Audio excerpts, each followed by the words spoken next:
This chapter is power sharing. Democracy हम लोगों को पता है किस टाइप का गवर्नमेंट है, और लास्ट ईयर हम लोग देखे थे कि डेमोक्रेसी में पावर सिर्फ एक बॉडी के पास नहीं रहता है, बहुत सारे बॉडीज में डिवाइडेड रहता है। जैसे लेजिस्लेचर, एग्जीक्यूटिव, जुडिशियरी, इस तरह से लेजिस्लेचर रूल्स बनाता है, एग्जीक्यूटिव उसको पास करता है, और जुडिशियरी देखता है कि पावर ठीक से शेयर हो रहा है या नहीं, और कॉन्स्टिट्यूशन फॉलो हो रहा है कि नहीं, इस तरह से सारा चीज़। तो हम लोग इस चैप्टर में दो स्टोरी पढ़ेंगे, एक बेल्जियम का और एक श्रीलंका का। दोनों में पावर शेयरिंग तो हुआ था, लेकिन दोनों का तरीका बहुत अलग था। पढ़ के फिर हम लोग ये देखेंगे कि कौन सा मेथड बेस्ट है। So let us take the example of Belgium. Belgium Europe में एक छोटा सा कंट्री है। एरिया वाइज वो हरियाणा से भी छोटा है। उसका बॉर्डरिंग कंट्रीज है France, Netherlands, Germany, Luxembourg. Population Haryana से थोड़ा सा ज़्यादा है। एथनिक कॉम्पोजिशन उसका बहुत कॉम्प्लेक्स है, मतलब वहाँ बहुत अलग अलग तरह के लोग रहते हैं। जैसे 59% फ्लेमिश रीजन में रहते हैं और डच बोलते हैं। See you can see the yellow portion, ये डच स्पीकिंग पॉपुलेशन है। बाकी का 40% वेलोनिया रीजन में रहता है और फ्रेंच बोलता है, जो कि इससे दिख रहा है। और ये जो छोटा सा जगह है ये है ब्रुसेल्स, कैपिटल है ये बेल्जियम का। In the capital city Brussels 80% people speak French while 20% are Dutch speaking. तो यहाँ पर भी फिर वैसे डिवीजन हो गया। फ्रेंच जो माइनॉरिटी स्पीकिंग कम्युनिटी है वो रिच और पावरफुल है, तो ये डच स्पीकिंग लोगों को पसंद नहीं आया, और इसी की वजह से क्योंकि डच पीपल को इकोनॉमिक डेवलपमेंट का, पढ़ाई लिखाई का मौका काफ़ी लेट मिला, तो ये जो इकोनॉमिक डिफरेंस हो गया, इसके वजह से दोनों ग्रुप में हमेशा टेंशन रहता था। ये टेंशन इतना ब्रुसेल्स में तो और भी ज़्यादा था। क्यों? क्योंकि जो डच स्पीकिंग मेजॉरिटी पूरे कंट्री में था वो उसकी कैपिटल सिटी में ही माइनॉरिटी में है, और फ्रेंच बाकी कंट्री में माइनॉरिटी हो गया लेकिन उसकी कैपिटल सिटी में मेजॉरिटी में हो गया। तो ये एक प्रॉब्लम हुआ। इसी तरह से श्रीलंका का प्रॉब्लम है। तो यहाँ का प्रॉब्लम समझ में आया कि दो अलग अलग भाषा बोलने वाले लोगों के बीच में इस तरह से टेंशन बना रहता था। अब श्रीलंका तमिलनाडु के पास का कंट्री है और उसका पॉपुलेशन 2 करोड़ है, हरियाणा के जितना ही है। श्रीलंका का भी पॉपुलेशन काफ़ी डाइवर्स है, मतलब अलग अलग तरह के लोग हैं। The major social groups are the Sinhala speakers. 74% people are Sinhala speakers. Sinhalese language, Sinhalese बोलते हैं वो लोग। 18% तमिल स्पीकर्स है, तमिल बोलने वाले। तमिल में भी लेकिन दो कैटेगरी है। एक कैटेगरी है श्रीलंकन तमिल्स, जो शुरू से ही श्रीलंका के हैं, 13%, और दूसरी कैटेगरी है इंडियन तमिल्स। तो ये कुछ लोग प्लांटेशन वगैरह के चक्कर में श्रीलंका आए थे काम करने के लिए, वही तमिल्स श्रीलंका में रह गए, उनका नाम हो गया इंडियन तमिल्स। मैप में अलग अलग तरह से दिख रहा है। इस रीजन में ये वाला पूरा येलो रीजन में सिन्हलीज है, तो वो मेजॉरिटी हो गया। श्रीलंकन तमिल ये रहा, ब्राउन कलर से इंडियन तमिल, और ये जो स्पॉट्स सर्कल्स हैं ये सारा है मुस्लिम स्पीकिंग पॉपुलेशन। और भी अलग अलग है। 7% क्रिश्चियंस हैं जो बोथ तमिल और सिन्हला हैं। ज़्यादातर सिन्हलीज बुद्धिस्ट्स हैं और तमिल्स हिंदूज या मुस्लिम्स हैं। तो इतना डाइवर्स कल्चर है, लैंग्वेज के बेसिस पे अलग अलग, रिलीजन के बेसिस पे अलग अलग। तो कैसे ये लोग अपना प्रॉब्लम सॉल्व किया? मेजॉरिटेरियनिज्म इन श्रीलंका। श्रीलंका 1948 में इंडिपेंडेंट हुआ। तो जो सिन्हला कम्युनिटी था वो लोग चाहते थे कि गवर्नमेंट के ऊपर हम लोगों का ज़्यादा राइट हो, क्योंकि मेजॉरिटी में है। As a result the democratically elected government adopted a series of majoritarian measures to establish Sinhala supremacy. जो भी मिनिस्टर्स थे गवर्नमेंट के अंडर में वो लोग सब तो सिन्हलीज थे मैक्सिमम, क्योंकि वही ज़्यादा पॉपुलेशन है। तो वो लोग अपना सुप्रीमेसी बनाने के लिए, अपना पावर को बनाए रखने के लिए कॉन्स्टिट्यूशन में ऐसा ही रूल्स डालते थे कि उन लोगों को बेनिफिट हो। जैसे 1956 में एक एक्ट पास हुआ जिसमें सिन्हला को ऑफिशियल लैंग्वेज बनाया गया। तो तमिल को ये डिसरेस्पेक्ट लगा कि तमिल लैंग्वेज का कोई वैल्यू नहीं है। फिर गवर्नमेंट सिन्हलीज के फेवर में ज़्यादा पॉलिसीज़ बनाते थे, यूनिवर्सिटी में पोजीशन देना, जॉब्स देना, ये सब सिन्हलीज को ज़्यादा मिलता था। न्यू कॉन्स्टिट्यूशन ऐसा बनाया गया कि बुद्धिज़्म को प्रोपागेट किया जाएगा, बुद्धिज़्म को प्रोटेक्ट किया जाएगा, क्योंकि सिन्हलीज बुद्धिस्ट थे। इस तरह से एक के बाद एक गवर्नमेंट मेजर्स आते जा रहा था, तो श्रीलंकन तमिल्स को एलियनेशन फील सा होने लगा था। उन लोगों को लग रहा था कि अपने ही कंट्री में हम लोगों का कोई वैल्यू नहीं है। एक के बाद एक पॉलिटिकल पार्टीज जो भी बड़ा बड़ा था, सब में सिन्हला लीडर्स थे, जिनको दूसरों के लैंग्वेज और कल्चर का कोई रेस्पेक्ट नहीं था।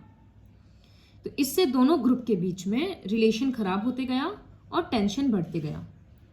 श्रीलंकन तमिल्स बहुत सारा पॉलिटिकल पार्टीज वगैरह बनाते थे। उन लोगों को भी रीजनल ऑटोनॉमी चाहिए था कि अपने रीजन का हम लोग खुद देख रेख करेंगे। हर चीज़ में उन लोगों को इक्वालिटी चाहिए था, एजुकेशन हो, जॉब्स हो। But the demand for more autonomy to provinces populated by the Tamils was repeatedly denied. जो तमिल्स चाह रहे थे कि हम लोगों का रीजन का पावर हम लोगों को दो, ये सिन्हलीज करने नहीं दे रहे थे। वो लोग चाहते थे कि एक इंडिपेंडेंट स्टेट बने, तमिल अलम, तमिल्स के लिए एक अलग स्टेट बन जाए। जब इतना टेंशन बढ़ते गया तो वो एक सिविल वॉर जैसा हो गया। सिविल वॉर मतलब एक्चुअली में वो बॉम्ब फेंक कर और मारपीट वाला वॉर नहीं हो रहा है, लेकिन इतना टेंशन बढ़ जाता है कि साइलेंटली वो एक वॉर जैसा ही चलता है। थाउजेंड्स ऑफ पीपल्स दोनों कम्युनिटीज के मरे। Many families were forced to leave the country as refugees and many more lost their livelihoods. Sri Lanka का ग्रोथ रिकॉर्ड बहुत अच्छा था, बहुत डेवलप कर रहा था इकोनॉमिकली, एजुकेशनली, हेल्थ सेक्टर में भी, लेकिन ये सिविल वॉर के कारण सब कुछ खत्म हो गया। फिर फाइनली ये सिविल वॉर 2009 में खत्म हुआ। तो श्रीलंका में पावर कैसे शेयर हुआ? जो मेजॉरिटी था वो सिर्फ अपना चलाया और माइनॉरिटी का कोई रेस्पेक्ट नहीं था। तो इसके कारण क्या हुआ? कंट्री पूरा डिस्टेबलाइज हो गया, प्रोग्रेस खत्म हो गया, लोग मरे, इस तरह का प्रॉब्लम हुआ। सेम प्रॉब्लम था बेल्जियम में, पॉपुलेशन का, डाइवर्सिटी का, लेकिन यहाँ पर बेल्जियंस अलग अप्रोच लिए, बेल्जियन लीडर्स। बिटवीन 1770 एंड 1933 वो लोग अपना कॉन्स्टिट्यूशन 4 बार चेंज किए ताकि सबका डिमांड पूरा हो सके। वो लोग चाहते थे कि हम लोग का कॉन्स्टिट्यूशन इस तरह का हो कि पीपल विल बी हैप्पी। तो वो लोग कुछ जो मेजर्स अडॉप्ट किए उसके बारे में अगर हम लोग पढ़ें तो constitution prescribes that the number of Dutch and French speaking ministers shall be equal in the central government. वो लोग ये नहीं देख रहे थे कौन मेजॉरिटी में है कौन माइनॉरिटी में है। वो लोग चाहते थे कि दोनों इक्वल रिप्रेजेंटेशन में रहे।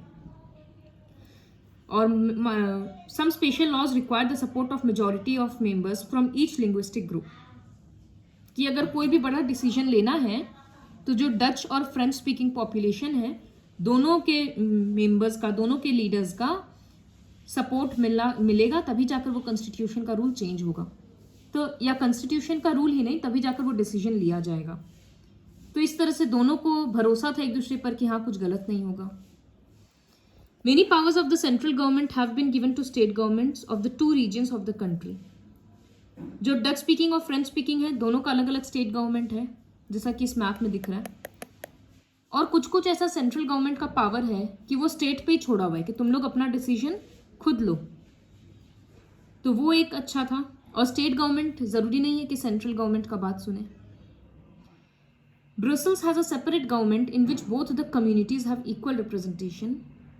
French speaking people accepted equal representation in Brussels because the Dutch speaking community has accepted equal representation in the central government. Central government में ज़्यादा पॉपुलेशन किसका है? डच का। तो वो लोग जब फ्रेंच से दबने को तैयार हो गए कि नहीं, फ्रेंच और डच का इक्वल रिप्रेजेंटेशन रहेगा, तो ब्रुसेल्स का जो कैपिटल सिटी है वहाँ पर 80% पॉपुलेशन फ्रेंच का है, लेकिन फिर भी वो लोग मान गए कि नहीं, हम लोग इक्वल शेयर रखेंगे हर चीज़ में, पॉलिटिकल पार्टीज़ में और गवर्नमेंट में, क्योंकि पूरे कंट्री में भी तो डच पीपल अग्री किए ना हम लोग के साथ, तो हम लोग भी करेंगे। तो ब्रुसेल्स के लिए अलग गवर्नमेंट था। तो ये एक काफ़ी अच्छा पॉलिसी था। इन सब को छोड़कर सेंट्रल और स्टेट गवर्नमेंट तो हो गया, इसको छोड़कर एक थर्ड काइंड ऑफ गवर्नमेंट था जो कम्युनिटी गवर्नमेंट बोला जाता है. This community government is elected by people belonging to one language community, Dutch, French and German speaking, no matter where they live. तो ये एक लिंग्विस्टिक ग्रुप का एक अलग गवर्नमेंट बन गया. ये government culture, education, language related issues को प्रॉब्लम्स सॉल्व करता है. तो ये मॉडल काफ़ी कॉम्प्लिकेटेड है. इतना तरह का गवर्नमेंट हो गया, कैपिटल सिटी में अलग गवर्नमेंट हो गया, लेकिन ये गवर्नमेंट वहाँ के लोगों के लिए बहुत हेल्पफुल है क्योंकि वो अपने लोगों का प्रॉब्लम समझ रहा है, अपने डाइवर्सिटी के अकॉर्डिंग वो काम कर रहा है. तो श्रीलंका से बहुत बेटर ये दिस फॉर्म ऑफ गवर्नमेंट है. पावर शेयरिंग यहाँ भी हुआ, लेकिन ये ज़्यादा डेमोक्रेटिक वे था. बेल्जियम में लीडर्स इस बात को समझते थे कि कंट्री का यूनिटी तभी पॉसिबल है जब हर तरह के कम्युनिटीज़ का फीलिंग्स को रेस्पेक्ट किया जाएगा. और श्रीलंका में वो लोग क्या किए, पूरा अपोजिट था. मेजॉरिटी कम्युनिटी अपना पावर चलाना चाह रहा था, जिस चक्कर में कंट्री का प्रोग्रेस ही खत्म हो गया. तो why power sharing is desirable? इसका 2 रीजन है. फर्स्ट रीजन है बिकॉज डेमोक्रेसी का तो यही पॉइंट है कि पावर शेयर करना है. सोशल कन्फ्लिक्ट नहीं होता है, इस तरह का प्रॉब्लम्स नहीं होता है, क्योंकि मेजॉरिटी अगर अपना इम्पोज करना चाहेगा पावर, तो क्या प्रॉब्लम होगा वो हम लोगों को दिख रहा है. पावर शेयरिंग का दूसरा रीजन है, power sharing is the very spirit of democracy. एक डेमोक्रेटिक रूल में पावर शेयर होगा तभी वो ठीक से काम करेगा, लोगों को अपना इन्वॉल्वमेंट भी लगता है. तो फर्स्ट सेट ऑफ रीजंस, ये जो फर्स्ट सेट ऑफ रीजन था कि मेजॉरिटी को सारा पावर नहीं दिया जा सकता, उसको बोलते हैं प्रूडेंशियल रीजन, वो ज़्यादा अप्रोप्रिएट है. और सेकंड जो रीजन है कि डेमोक्रेसी का मेन स्पिरिट है, तो उसको बोला जाएगा moral reason. So this is why power sharing is desirable. Now we'll read about the various forms of power sharing. It was felt that if the power to decide is dispersed, government में ये लगता था लोगों को कि अगर power को divide कर दिया जाएगा अलग अलग बॉडीज में, तो डिसीजंस लेना जल्दी जल्दी पॉसिबल नहीं हो पाएगा, हर चीज़ में डिले होगा. लेकिन ये सब कंसेप्ट चेंज हो गया जैसे जैसे डेमोक्रेसी आगे बढ़ते गया. One basic principle of democracy is that people are the source of all political power. तो डेमोक्रेटिक गवर्नमेंट में इंस्टीट्यूशंस होता है, सेल्फ गवर्नमेंट का भी होता है जो पंचायती राज सिस्टम में है, कि लोगों को भी विलेज पंचायत और ये सब में, ग्राम सभा में लोगों का हक होता है, डायरेक्ट डेमोक्रेसी होता है. तो एक अच्छा डेमोक्रेटिक गवर्नमेंट वही है जो सारे डिफरेंट ग्रुप्स को रेस्पेक्ट करे. मॉडर्न डेमोक्रेसी में पावर किस तरह से शेयर होता है? सबसे पहले पावर शेयरिंग का एग्जाम्पल हो गया कि एक गवर्नमेंट का 3 ऑर्गेनाइजेशन है, लेजिस्लेचर, एग्जीक्यूटिव, जुडिशियरी. तीनों के पावर्स में बैलेंस है. जुडिशियरी इंडिपेंडेंट है तो वो बिना डरे एग्जीक्यूटिव और लेजिस्लेचर पे कंट्रोल रख सकता है. तो एक वो हो गया पावर शेयरिंग. फिर गवर्नमेंट का डिफरेंट लेवल्स होता है, सेंट्रल गवर्नमेंट, स्टेट गवर्नमेंट, उसको बोलते हैं फेडरल सिस्टम. जैसे इंडिया में सेंट्रल गवर्नमेंट है जो पूरे कंट्री के लिए है, स्टेट गवर्नमेंट सब स्टेट्स का अलग अलग है, उसको बोलते हैं फेडरेशन या फेडरल फॉर्म ऑफ गवर्नमेंट. तो ये भी पावर शेयर करना हुआ. और सिर्फ ऐसा नहीं है, अगर सिर्फ नाम का पावर, मतलब ये है कि स्टेट गवर्नमेंट्स को एक्चुअली में पावर मिलता है कि वो अपना कर सके. ज़रूरी नहीं है कि हर बार उसको सेंट्रल गवर्नमेंट का, जस्ट अ मिनट,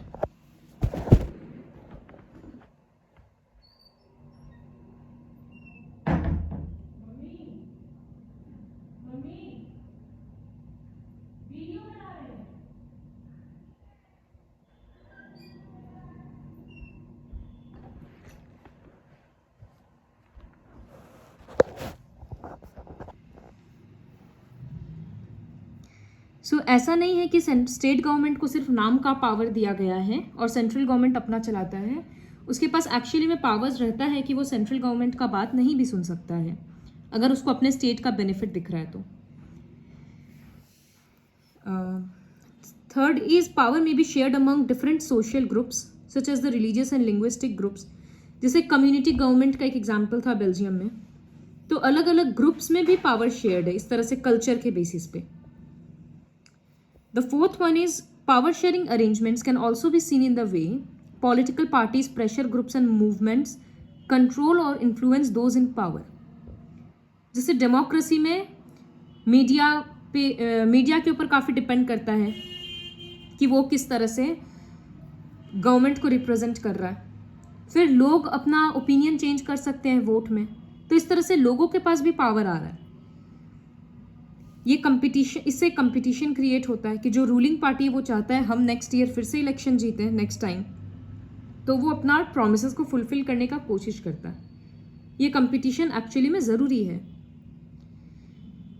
और कभी कभी क्या होता है, जैसे कोalition गवर्नमेंट फॉर्म होता है कि अगर किसी को कोई एक पॉलिटिकल पार्टी अगर मेजॉरिटी में नहीं आ पाया तो वो 2-3 पार्टीज के साथ मिलकर कोalition गवर्नमेंट फॉर्म करेगा. तो उसमें भी पावर शेयरिंग होता है. So these are the various ways in which power is shared in democracy. And this is all about the chapter power sharing.